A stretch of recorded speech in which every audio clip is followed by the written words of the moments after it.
বিয়ের রাজবাড়ির মধ্যে একটা কাক আর একটা কাকনি দুইজনে বসবাস করত। রাজবাড়ি একটা গাছের ডালেতে তাদের একটা বাসা ছিল। কাকিনি আর কাক দুইজনে বাসার মধ্যে চলে আসলো।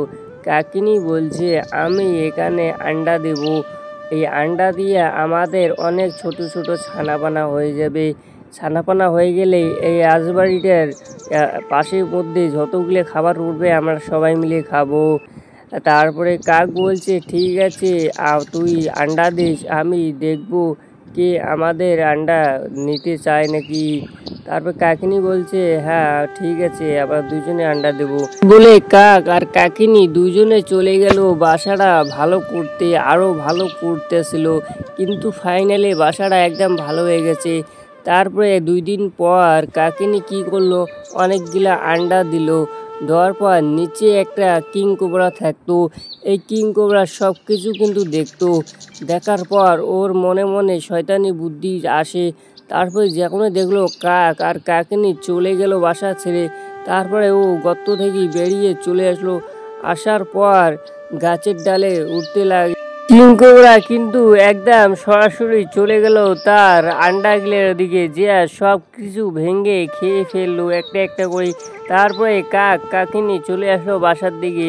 আসি দেখে তার আন্ডা সবগুলো ভেঙে ফেলছে, কে যেন আন্ডাগুলো খেয়ে ফেলছে। তাই মা কাকিনি অনেক কান্না করছিল। তারপরে বাবা কাকটাও কান্না করছিল। দুজনে কান্না করে বলছে, আমি এখানে থাকবো না। এই বলে কাক চলে গেল নদীর পাশে। নদীর পাশে যে একটা গাছের ডাল দেখতে পেলো, ওই গাছের ডালে বসলো মন মরা। হ্যাঁ, রাজকন্যাও কিন্তু চলে আসলো নদীর দিকে স্নান করতে। তারপরে রাজকন্যা কি করলো, গলার মালাটা খুলে রাখলো। রাখার পর নদীতে নামতেছিল, মাথায় একটা বুদ্ধি আসে। তারপরে কি করলো, গলার হারটা নিয়ে চলে গেল বাসার দিকে। তারপরে এখানে সেনাপতি ছিল, সেনাপতিও তার পিছন পিছন যেতে লাগে। তারপরে কাক কি করলো, ওই দুষ্ট সাপটার ঘরের মধ্যে ফেলে দিতে লাগে। তারপর ওখানে ফেলে দিল।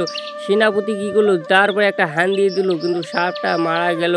তারপরে হারটা নিয়ে চলে গেল রানীর কাছে। কাক আর কাকিনি দুজনেই কিন্তু অনেক এখন খুশিতে আছে। ও বলছে, আমরা এবার নতুন করে এখানে আন্ডা দিলাম, এখানে আমাদের ছোট ছোট ছানাপানা হয়ে যাবে। তারপরে 2 দিন পর আবার অনেক ছানাপানা হয়ে গেল। এই মা কাকিনি বলছে, আমাদেরকে খুব ভালো লাগতেছে। গাইস, তোমাদেরকে ভিডিওটা ভালো লাগলে অবশ্যই লাইক, শেয়ার, কমেন্ট।